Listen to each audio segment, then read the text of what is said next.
एक बार एक फ़लसफ़ी कहीं से गुज़र रहा था। उसके कानों में कुरान की तिलावत की आवाज़ आई और उसने सूरह मुल्क की तिलावत सुनी। आसान तर्जुमा कुरान कंजुल इरफान।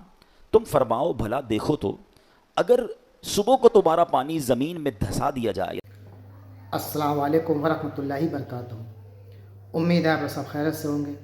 मैं भी अल्हम्दुलिल्लाह अल्लाह का लाख लाख शुक्र है सन खैरियत से हूँ। आज इंशाअल्लाह जिस वीडियो में दर्शन देने आ रहे हैं मौलाना अब्दुल हबीब अत्तारी साहब की वीडियो है ये, और उनके चैनल का लिंक मैं डिस्क्रिप्शन बॉक्स में दे दूँगा। आप लोगों ने चैनल सब्सक्राइब करिएगा और मेरी वीडियो अंत तक देखिएगा। दोस्तों, आज की वीडियो बड़ी इंपॉर्टेंट है, बड़ी इबरत वाली है। ये हर उस शख्स के लिए है जो तकब्बुर में रहता है, घमंड में रहता है कि मैं जो चाहूँ वो कर सकता हूँ। साइंस आज इतने आगे बढ़ चुका है कि आदमी सोचता है कि मैं जो चाहूँ वो कर सकता हूँ, लेकिन दोस्तों सबसे बड़ा जो है वो है अल्लाह। अल्लाह जो चाहे वो कर सकता है। इंसान के इख्तियार में जितना अल्लाह ने दिया वो उतना ही कर सकता है। अगर अल्लाह चाहे ज़मीन से पानी नहीं आएगा तो पानी तुम ज़मीन को पूरा खोद डालोगे, लेकिन पानी नहीं आएगा जब तक अल्लाह नहीं चाहेगा। तो हर चीज़ अल्लाह के इख्तियार में है। इंसान को अपने दिमाग को चलाना चाहिए, लेकिन इतना ज़्यादा नहीं चलाना चाहिए कि अल्लाह भी इससे नाराज़ हो जाए। और कुरान एक ऐसी किताब अल्लाह ने उतारी है कि उसमें हर चीज़ का अल्लाह ने लिख दी है। बस कुरान पढ़े, समझ के पढ़े, हर चीज़ आपको आसान हो जाएगी। आपकी इस दुनिया के लिए अल्लाह ताला ने सब कुछ बता दिया है कि अल्लाह ही सबसे बड़ा है और उससे बड़ा कोई नहीं है। अल्लाह के बगैर हुक्म के एक पत्ता भी हिल नहीं सकता। किसी इंसान का इख्तियार इतना नहीं है कि वो एक पत्ते को भी हिला सके। अल्लाह जब चाहेगा हवा चलेगी, पत्ते अपने आप हिलने लगेंगे। तो अल्लाह जो चाहेगा सिर्फ वो होगा, बाकी और कुछ किसी में इतना इख्तियार है ही नहीं कि वो कुछ कर सके। तो आइए, ये वीडियो इसी इबरत के ऊपर एक है, तो इस वीडियो को अंत तक ज़रूर देखिएगा। बेहतरीन वीडियो है, इबरत वाली वीडियो है। तो इस वीडियो को जितना हो सके शेयर भी करिएगा, ताकि हर इंसान अल्लाह के और ज़्यादा करीब हो जाए, अल्लाह से डरे और अल्लाह की ही चीज़ पे मतलब तसव्वुर करें कि अल्लाह ही सबसे बड़ा है और उसके बड़ा कोई नहीं है। अल्लाह के सिवा कोई माबूद नहीं है, सिर्फ अल्लाह ही सबसे बड़ा है और अल्लाह एक है। अल्लाह जो चाहे वो कर सकता है, बाकी कोई कुछ नहीं कर सकता। चाहे साइंस आ जाए, चाहे कोई बहुत बड़ा बादशाह ताकतवर कोई कुछ भी आ जाए, अल्लाह के आगे सब बेकार है। तो चलिए पहले इस बयान को पूरा सुनते हैं, फिर उसके बाद बात करते हैं।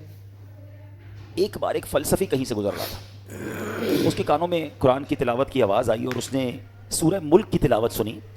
आसान तर्जुमा कुरान कंजुल इरफान। तुम फरमाओ भला देखो तो, अगर सुबह को तुम्हारा पानी ज़मीन में धंसा दिया जाए या धंस जाए, तो वो कौन है जो तुम्हें निगाहों के सामने बहता हुआ पानी ला दे। ये आयत करीमा सुनकर वो फ़लसफ़ी तकब्बुर और गुरूर में कहने लगा, इसमें क्या बड़ी बात है, अगर अल्लाह पानी को धंसा देगा तो हमारे पास तो बड़ी बड़ी ड्रिल मशीनें हैं, बड़े बड़े आलात हैं, हम पानी को निकाल लेंगे। हैं, ये तो जनाब हमारे इख्तियार में है। अल्लाह फरमाता कौन है जो निकाले, हम निकालेंगे। अब उसने कुरान को अपनी अकल से समझने की कोशिश की। अच्छा, अब क्या हुआ, ख्वाब रात को वो फ़लसफ़ी सोया तो उसके ख्वाब में उसने देखा कि एक बड़ा ताकतवर शख्स आया, उसने उस फ़लसफ़ी के मुंह पर एक ज़ोरदार चांटा मारा।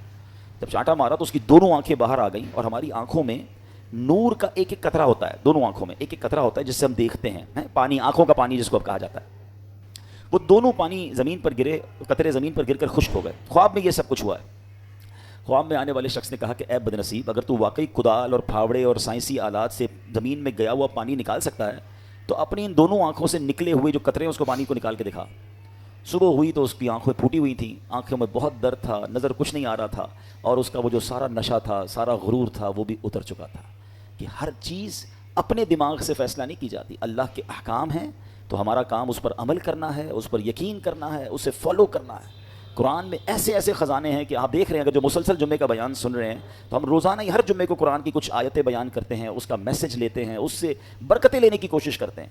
तो कुरान तो वो अजीम किताब है कि जिसकी हमें जो है बरकतें हासिल करनी चाहिए। मादल्ला उसको डिबेट में, यानी उसको अगेंस्ट में उसकी बात करने से पहले हज़ार बार सोचना चाहिए। हम मुसलमान हैं, हमारा काम ईमान लाना है। शायर कहते हैं ना, किसी को ताजे वकार बख्शे, किसी को ज़िल्लत की गार बख्शे, जो सब के माथे पे मोहरे कुदरत लगा रहा है वही खुदा है। हमें अल्लाह करीम के हर फरमान पर बिला चूं चरा रब करीम अमल करने की और यकीन करने की तौफीक अता तो दोस्तों, ये तमाम एक्शन जो आपने देखा, समझा, कितनी बेहतरीन बात बताई है और कितनी अच्छी तरीके से समझाया है कि आदमी सोया, उसने तसव्वुर ये आ गया था कि हम ज़मीन से खोदेंगे, पानी फिर निकल आएगा। लेकिन जब आँख का पानी नीचे गिर गया, ज़मीन खुश उसने सोख लिया, अब वो कैसे निकालेगा पानी। तो अल्लाह कुछ भी कर सकता है, अल्लाह हर चीज़ पे कादिर है। اللہ جو چاہے وہ کر سکتا ہے. ہم انسان تو سوچ بھی نہیں سکتے ہیں کہ کبھی ہم لوگ کسی چیز میں پریشان ہوتے ہیں یا سوچتے ہیں کہ کیسے ہوگا. اللہ چٹکی بجاتے ہی کر دیتا ہے وہ کام، اور پتہ ہی نہیں چلتا کہ کس راستے سے ہماری مدد آئی اور یہ کام ہمارا آسان ہو گیا. تو کہنے کا مطلب صرف اتنا ہے کہ اللہ سے ڈریں، اور کوئی بھی ہو اللہ سے شکوہ کر سکتے ہیں، بالکل کر سکتے ہیں. اپنی نمازوں میں اللہ سے دعا مانگیں، اللہ کو راضی کریں. انشاءاللہ آپ کے تمام بگڑے کام ہیں وہ چٹکی میں بن جائیں گے. آپ کو پتہ ہی نہیں چلے گا کہ ہمارا یہ کام کیسے ہو گیا اور کس طرح سے ہو گیا، ہم کو پتہ ہی نہیں چلے گا. تو اللہ بہت رحیم ہے، اللہ بہت کریم ہے. تو اللہ کو صرف راضی کریں. اس دنیا میں ہم آئے ہیں صرف اللہ نے ہمیں بھیجا ہے اپنی عبادت کے لیے، اللہ کو راضی کے لیے. تو انشاءاللہ اللہ کو راضی کر لیں، دونوں جہاں میں کامیابی ملے گی. اور اللہ سے جتنا وقت ہے ڈرا کریں. اور دوسری بات، قرآن سب سے اہم. قرآن اللہ تعالیٰ نے جو نازل کیا ہے اس میں سب کچھ لکھا ہوا ہے، بس پڑھنے والا چاہیے. اس کو سمجھ کے پڑھیں گے انشاءاللہ اس میں ہر چیز لکھی ہے، اور دونوں جہاں کی کامیابی مل جائے گی آپ کو. قرآن پہ اگر عمل کریں گے ایک دم تفصیل سے پڑھ کے اس کے ترجمے کے ساتھ، تو سب کچھ آپ کو پتہ چل جائے گا. تو امید ہے دوستوں ویڈیو اچھی لگی ہوگی آپ کو. ویڈیو اچھی لگی ہے تو اس کو شیئر کریے گا. ہم آپ سے ملیں گے اب نیکسٹ ویڈیو میں. تب تک کے لیے السلام علیکم ورحمۃ اللہ وبرکاتہ.